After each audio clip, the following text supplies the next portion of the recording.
Hola, les habla la profesora Liliana Cacique del Departamento de Biología Celular de la Universidad Simón Bolívar, y en esta presentación les voy a dar una breve introducción al tema del metabolismo de los ácidos grasos, que forma parte de la cuarta unidad de su curso de Bioquímica 2. Vamos a empezar recordando que los lípidos, como vieron en su curso de Bioquímica 1, es un grupo heterogéneo de biomoléculas, ¿okay?, que tienen funciones y estructuras diversas, tienen en común que son constituidos principalmente por carbono, oxígeno y fósforo, y además su insolubilidad en el agua, ¿okay? Pero como ven, tienen entonces diferentes estructuras y función. Dentro de este grupo de moléculas nos interesa entonces, en este caso, son los ácidos grasos. Y vamos a comenzar hablando un poco sobre su estructura, recordándola, ¿okay? Bueno, lo primero es que los ácidos grasos están constituidos por una cabeza polar y una cola apolar o hidrocarbonada, ¿okay?, la cual puede tener insaturaciones o dobles enlaces, y esta estructura es lo que los hace ser entonces moléculas anfipáticas con puntos de fusión variable, ¿okay? Adicionalmente, tenemos que, gracias entonces a esta estructura, ellos cumplen una función de ser la principal reserva energética, y aquí les hago entonces el símil con la batería de un vehículo, y básicamente son esa reserva por su forma compacta, hidrófoba, ¿okay?, en medio acuoso, entonces facilita ser una buena molécula de almacenamiento de energía, ¿okay?, en comparación a los carbohidratos y las proteínas. Van a ver a lo largo de la presentación que tienen estos símbolos en donde pueden obtener mayor información, ¿okay?, o recordar algunos conceptos o complementar entonces lo que van a encontrar en el libro de bioquímica que estén consultando para este curso, ¿okay?, para ampliar entonces un poco más la información.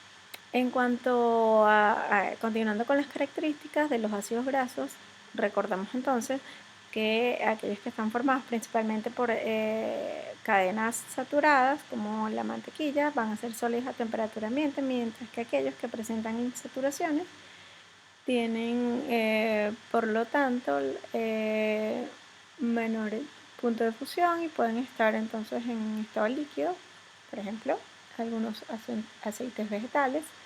Y la otra característica entonces que tienen los ácidos grasos saturados son más estables y poco reactivos, ¿okay?, en comparación entonces a los insaturados. En cuanto a su presencia dentro de la dieta, en su mayoría son del tipo triglicéridos, colesterol y fosfolípidos. Vean que tenemos tanto saturados como insaturados. Dentro de los insaturados tenemos los ácidos grasos trans, ¿okay?, que son entonces los que son de menor, digamos, calidad nutricional.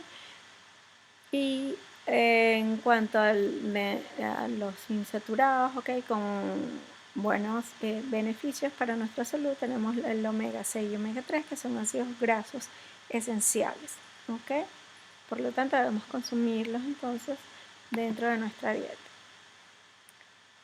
Para finalizar entonces con la estructura, quiero recordarles, ¿okay?, con este pequeño video que les voy a dejar acá, cómo es la estructura. Recuerden que es una molécula de glicerol en donde los grupos hidroxilos son esterificados con ácidos grasos que pueden ser saturados o insaturados. Pueden haber una combinación, serlo exactamente los mismos, diferentes. Puede ocurrir únicamente la sustitución en un grupo hidroxilo de glicerol, en ese caso son monoglicéridos, 2 serían diglicéridos y los 3 triglicéridos, ¿okay? Y aquí les dejo entonces, les recuerdo la energía de oxidación obtenida alrededor de 38 kilojoules por gramo, ¿okay?, al degradar entonces estas moléculas. ¿De dónde proviene? Bueno, principalmente tenemos entonces tres fuentes, ¿ok? Uno es la dieta, el otro son nuestros depósitos intracelulares o el último la síntesis de nuevo, ¿ok? Entonces vamos a iniciar hablando sobre la dieta, los obtenidos a partir de la dieta, luego cómo brevemente cómo son sintetizados y finalmente terminamos hablando cómo son entonces obtenidos a partir de los depósitos, ¿ok? De nuevo aquí les dejo información adicional. Vamos a empezar entonces con la dieta.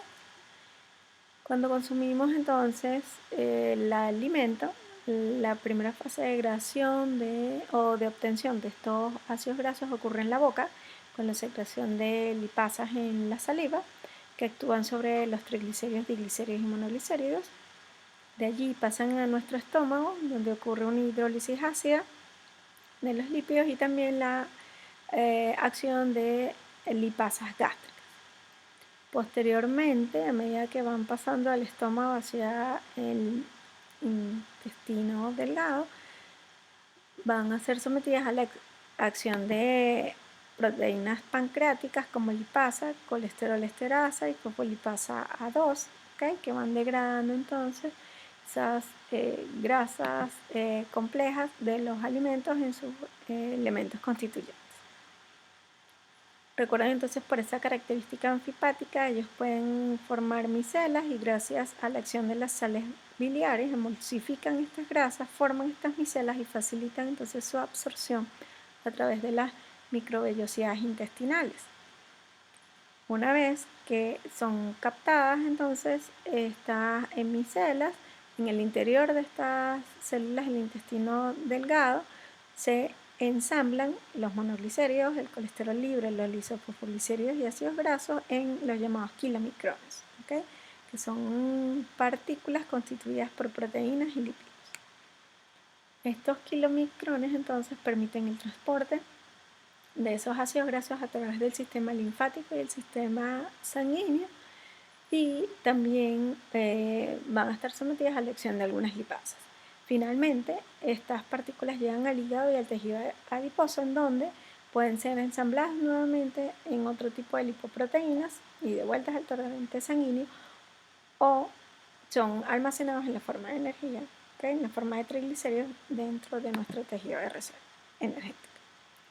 Vamos a ver brevemente entonces las estructuras de los kilomicrones que están conformadas por un componente proteico representado en esta forma y que dependiendo de la lipoproteína que estemos hablando pues van a variar.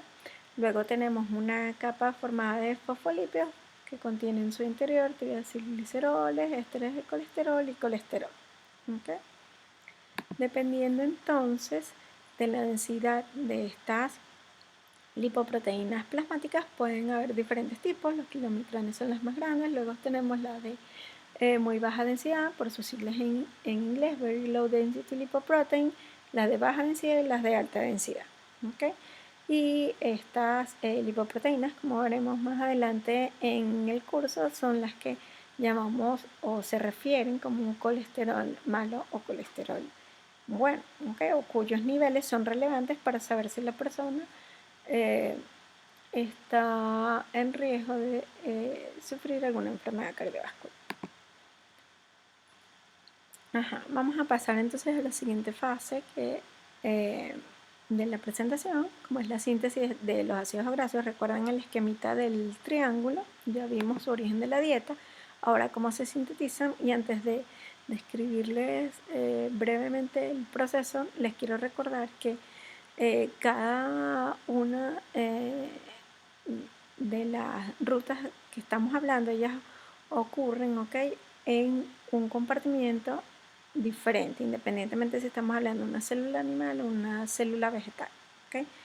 Y eso, recuerden que esta compartimentalización permite entonces separar los procesos, ¿okay? Procesos que son antagónicos pero que pueden compartir algunos pasos en común y eso facilita entonces el control de las rutas y la respuesta entonces de las células frente a esos estímulos. Aquí entonces les dejo para que ustedes exploren y vean cuáles son los procesos que se llevan a cabo relacionados al metabolismo de los ácidos grasos en cada una de estas células. En cuanto a la lipogénesis, les dejo entonces este video donde verán una visión general de la ruta a fin de que puedan luego entender o se les facilite entender el proceso cuando hablemos en detalle cada una de las enzimas y puntos de control involucrados en la ruta.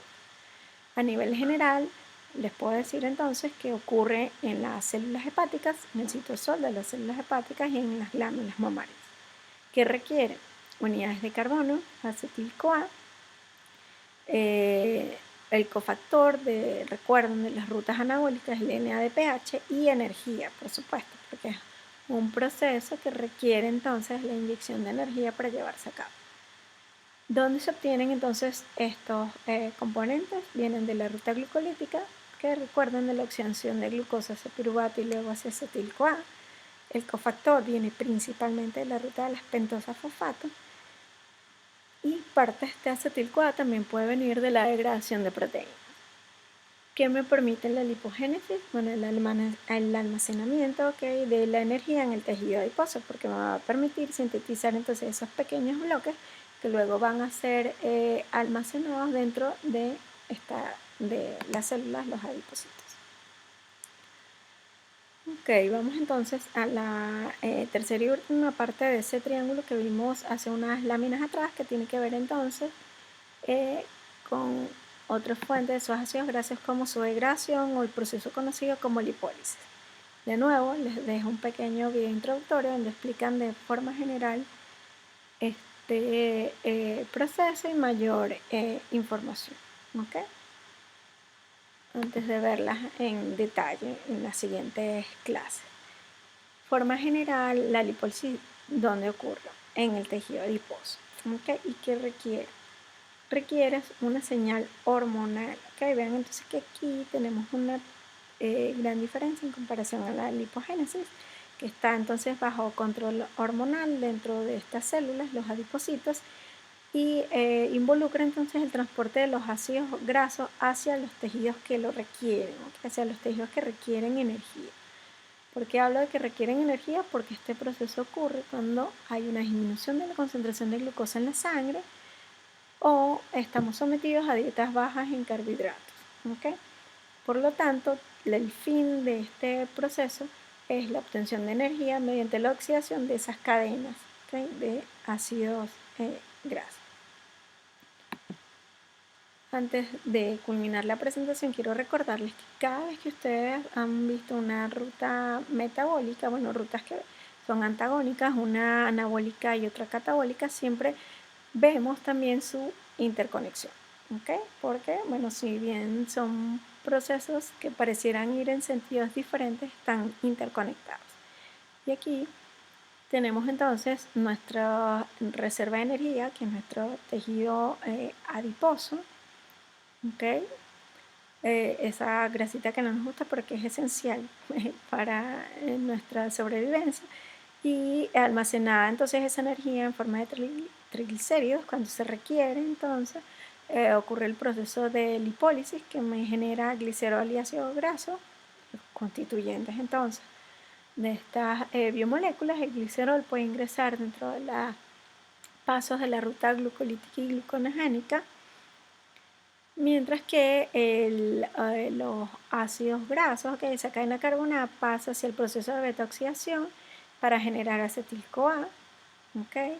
Y ese acetil-CoA ingresa entonces dentro del ciclo de Krebs y de allí permite la síntesis de ATP.